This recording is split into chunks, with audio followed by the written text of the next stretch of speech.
días. Hola, buenos días. Bueno, mi nombre es Elizabeth, soy egresada de esta casa de estudios. Es un honor para mí, agradezco la invitación, haber vuelto como ponente. Les voy a hablar sobre un trabajo que se realizó en el conocido ya Hospital de Neoplásicas, ¿no? Se trabajó con un grupo de niños con diagnóstico de leucemia linfoblástica aguda de células B, ¿no? Y en ellos se hizo un estudio de marcadores inmunológicos en las células B malignas que resistieron a quimioterapia, en la primera fase llamada inducción.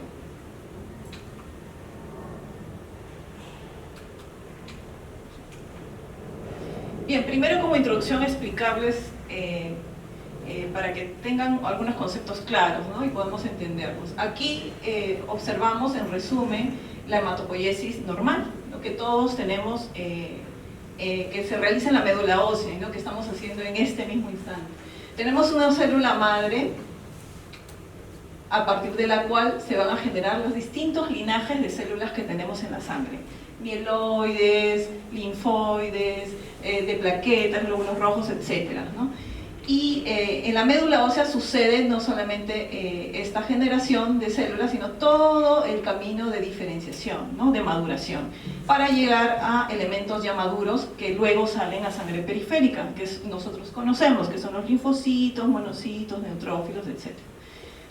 Pero ¿qué sucede? En algunas personas sucede que a nivel de médula ósea, en diferenciación inmadura aún, sucede un bloqueo madurativo y empieza a proliferar estas células inmaduras a lo que llamamos una neoplasia de células precursoras, ¿no? Si es a este nivel, a nivel de diferenciación del linfoblasto, le llamamos leucemia linfoblástica aguda, de ahí viene su nombre, ¿no? Ahora, en nuestro trabajo se identificó unas células que tenían un bloqueo en estadio inmaduro, pero ya comprometido al linaje B. De ahí su nombre, ¿no? De tipo B, porque ya, si estas células normalmente siguieran su camino, se van a diferenciar a un linfocito B maduro y luego a una célula plasmática, etcétera, ¿no?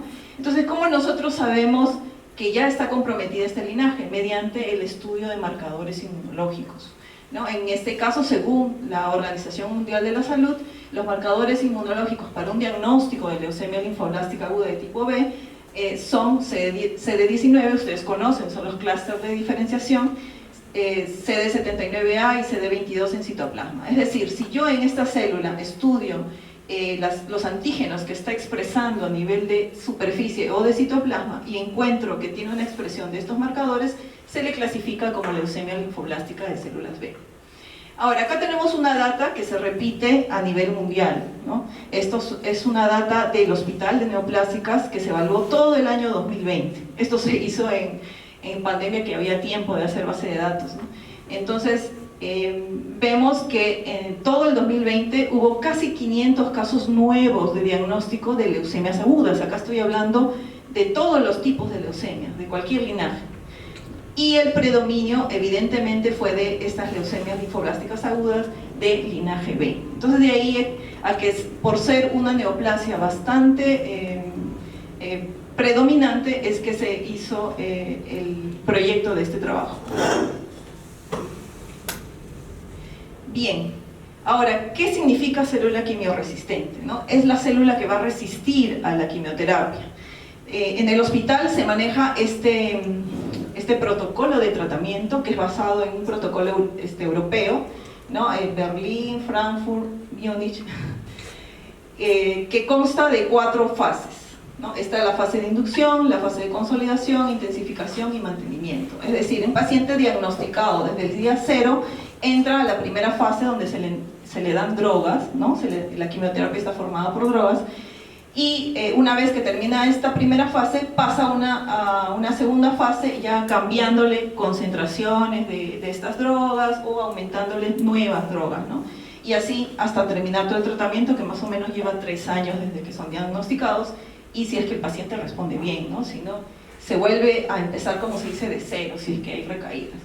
Entonces, esta fase de inducción toma 33 días. ¿No? Es decir, desde el día 0 que se le diagnostica al paciente y se le da quimioterapia, en el día 33 se hace una evaluación de respuesta al tratamiento, ¿no? Es la llamada estudio de enfermedad mínima residual. Es decir, vamos a buscar células patológicas.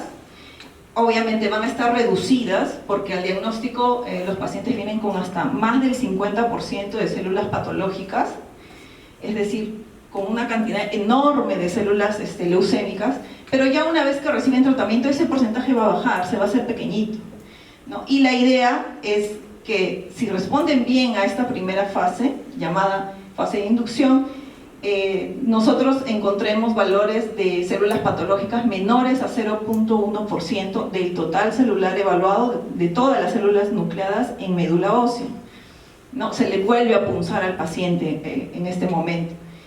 Y bueno, hay pacientes que no responden, ¿no? Que tienen más o igual que este valor. Entonces a esas células que sobrevivieron a esta primera fase se les llama células quimioresistentes.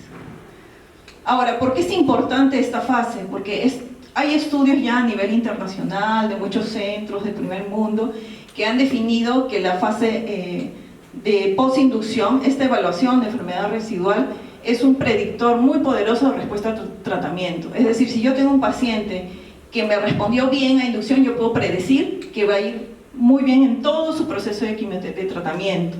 En cambio, si encontramos células patológicas mayor a este valor, pues se le clasifica con un pronóstico de alto riesgo. Es decir, se predice que puede responder mal o puede tener recaídas. Bien, ahora explicarles en general, esto ya lo conocemos por nuestras clases de inmunología, de qué se trata la citometría de flujo, ¿no? La citometría de flujo es una técnica inmunológica y la ventaja es que es una técnica multiparamétrica. ¿Cómo se hacía antiguamente los diagnósticos de leucemia? Se le punzaba también la médula, no existía el citómetro, pero sí existía, por ejemplo, la inmunohistoquímica. Es decir, se podían hacer estudios de marcadores inmunológicos, se hacían un frotis en una lámina, se agregaba los anticuerpos y se hacía toda una develación mediante coloraciones, ¿no? Y se miraba al microscopio, pero tú tenías que ver un marcador por lámina, es decir, le hacías muchos frotices a un mismo paciente, un solo marcador por lámina mirando al microscopio y encima tenías que contarlas. En cambio, cuando apareció ya la citometría de flujo, yo en un mismo tubo de ensayo puedo detectar 8, en la actualidad estamos manejando hasta 8 marcadores al mismo tiempo, a más, ¿no? Existen de 8 a 12 más o menos se trabaja. Y otra ventaja es que el equipo te cuenta, si para enfermedad residual, como se están buscando porcentajes muy pequeños, la idea es contar muchas células, ¿no? ¿Por qué? Porque tienes que tener una sensibilidad bastante adecuada, ¿no? Entonces nosotros en el hospital contamos 2 millones de células.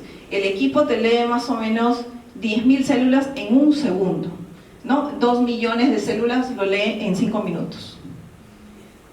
Y bueno, con esta sensibilidad nuestro límite de detección va a ser de 0.0025%, es decir, muy por debajo a lo que necesitamos, que les mencioné que se maneja el porcentaje de 0.1%. Es decir, estamos muy bien.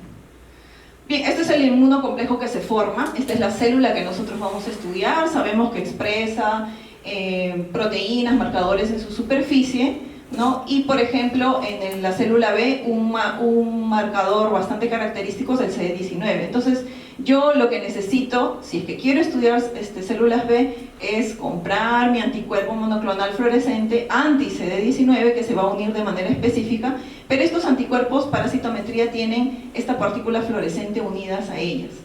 Entonces, ¿cómo funciona la citometría?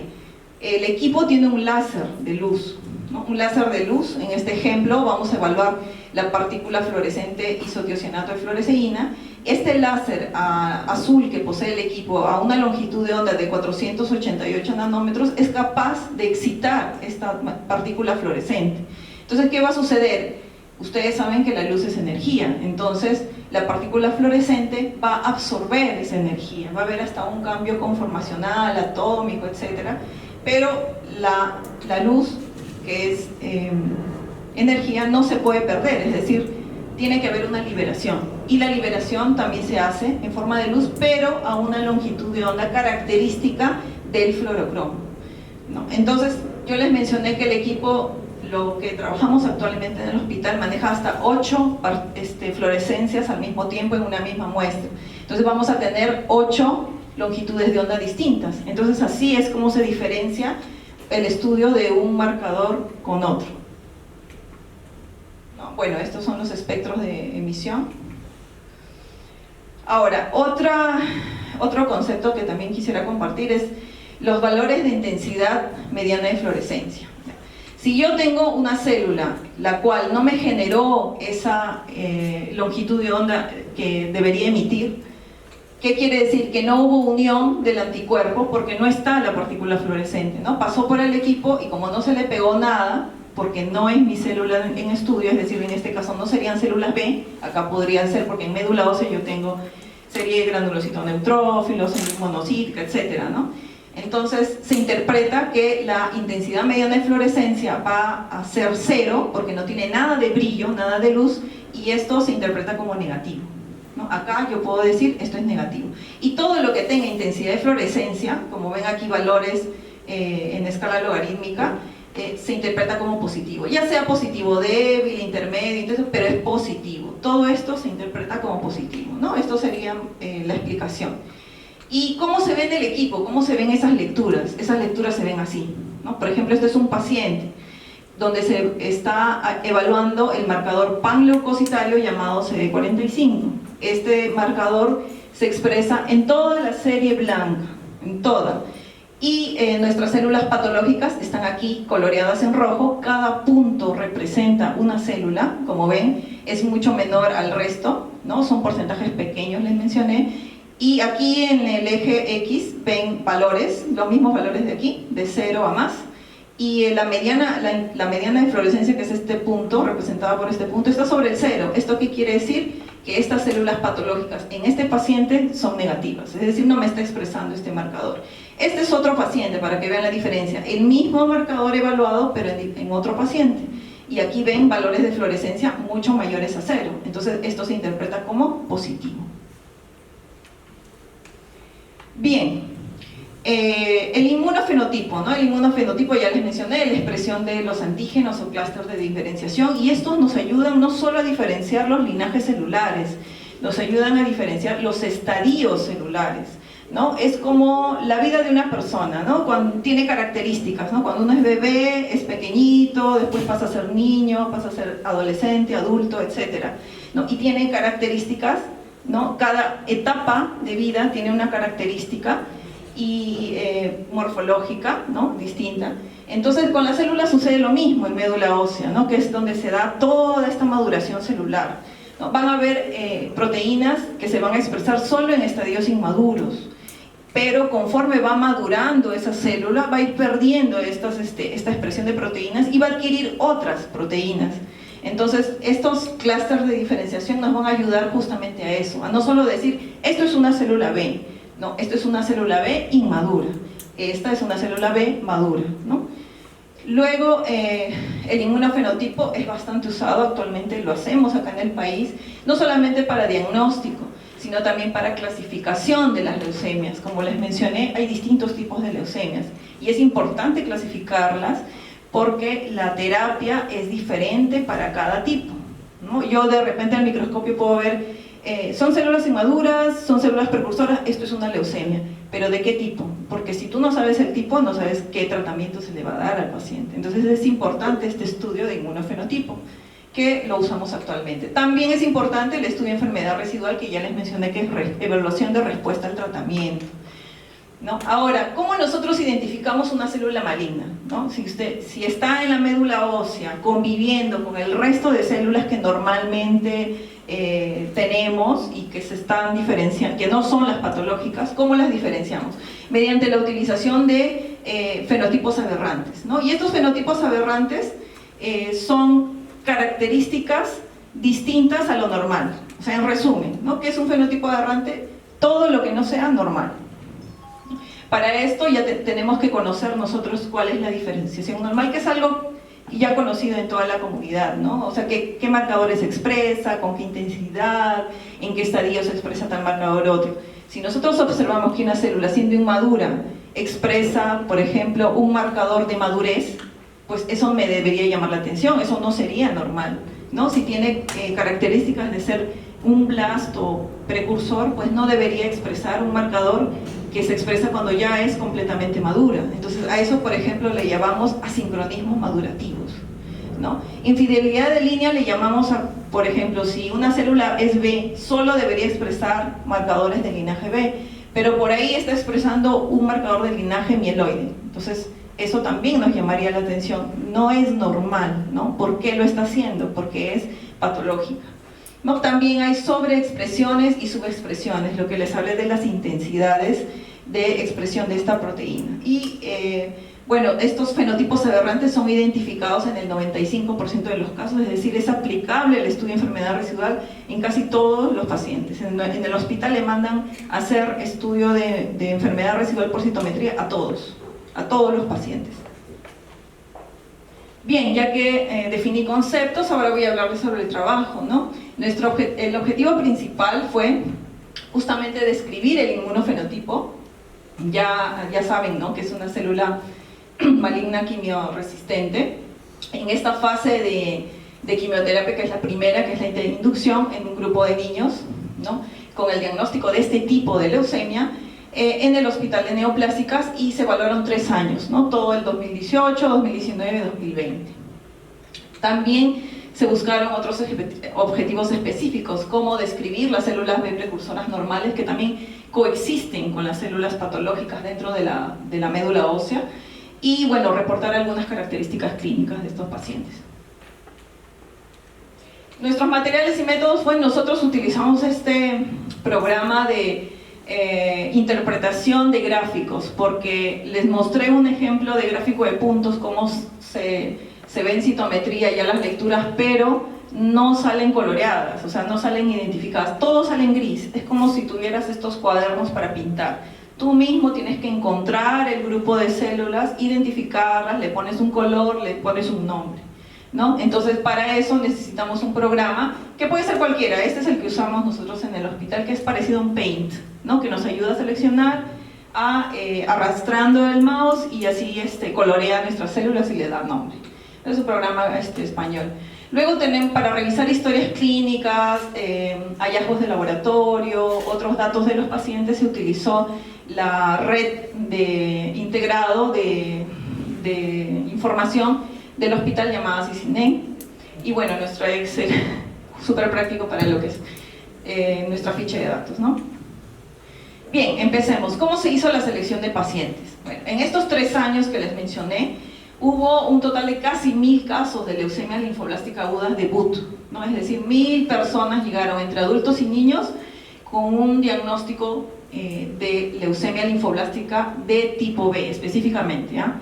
Entonces, como ven aquí, más o menos esta fue la distribución: mitad adultos, mitad niños. Luego tomamos solamente a los niños, y en los niños, una vez diagnosticados, entraron a terapia, y como la evaluación de este